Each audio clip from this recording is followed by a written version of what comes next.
consider whether or not the Biden administration can enforce rules for private employers and healthcare workers.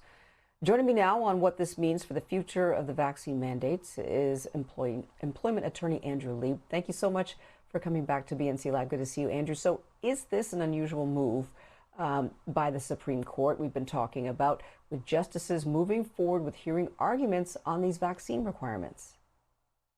Yes, Laverne, definitely interesting. And it's interesting and unusual for a few reasons. Let's start off with the fact that typically only one justice, not the full bench of all the 9 justices, will hear an emergency application. Then secondly, it's interesting because typically on an emergency application, it's just on submission, meaning on the papers filed. But this court has scheduled oral arguments. I believe the reason both of those things have happened is because Chief Justice Roberts has been indicating and signaling to the entire judiciary how important it is to preserve the legitimacy of the court.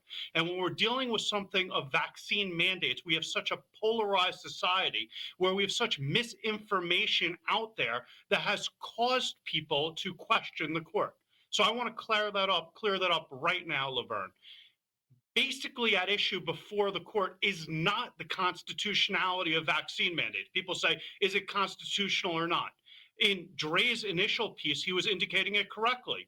The question is, did the Office of Medicare and Medicaid under DHHS and did OSHA, the Occupational Safety and Health Administration, have the authority to be the federal agency in the executive branch to issue the mandate in the first place? It's a question of executive branch authority, not about constitutionality. Interesting clarification there, Andrew. I appreciate that. So what can we expect to hear from both sides? We're definitely going to be hearing, we know what's going to happen, Laverne, and I'll tell you why. The OSHA mandate, Occupational Safety and Health Administration, the one most people care about the most. And why do they care about it the most? The Medicare and Medicaid mandate is only about healthcare workers, as Dre indicated, who receive funding from Medicare or Medicaid.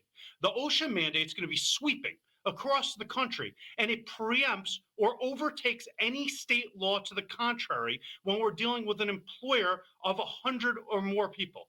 How do we know what's going to happen? Well, you see 2 circuit courts, which are intermediary appellate courts. The Fifth and the Sixth Circuit have come out in reverse on this issue. The Fifth Circuit, speaking first, struck down the mandate. Then the Sixth Circuit, which got authority through this legal constraint called multi-district litigation, was able to review everything and said, no, no, no, we're going to uphold it. If you read both those decisions, it comes down to a very technical mumbo jumbo in legal world.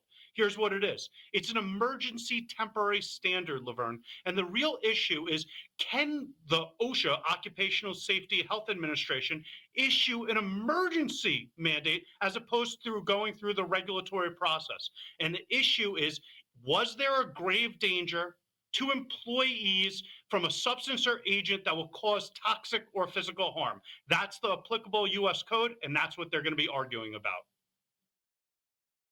Oh, Andrew, the whole thing sounds like technical mumbo jumbo, to be honest. Thanks for helping us through that. But really, is the big question whether or not the White House can mandate rules like a vaccine mandate in the name of public health?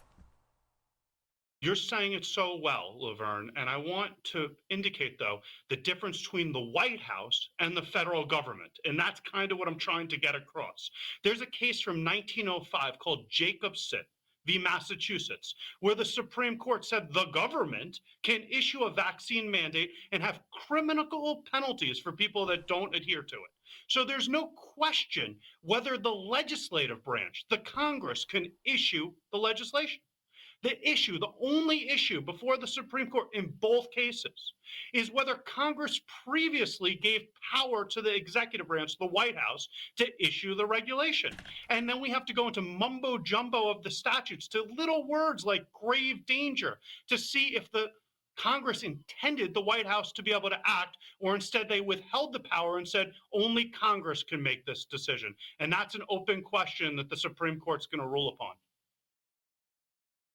So, Andrew, I know you're going to be watching this closely, and I'm sure you'll be back to join us with more perspective. Any prediction? My prediction is that irrespective of how this ruling comes out, employers are already starting to implement it. Why? Because OSHA has told us that they're going to issue citations for noncompliance by January 10th.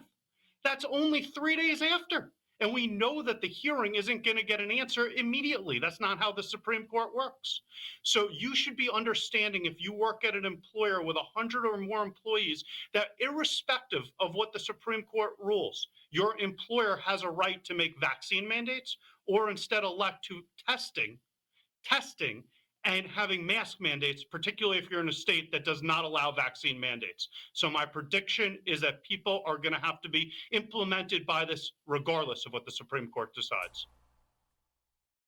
Is this going to affect Kyrie Irving?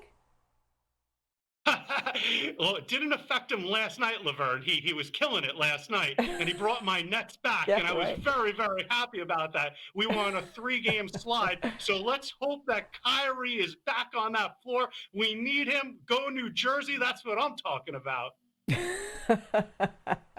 I'll let you slip that one in there. Thanks so much for joining us. Thank Employment you. and labor attorney Andrew Lieb. Appreciate your time. Take care. And in the latest move to stop the surge of coronavirus cases across the nation, the CDC now recommends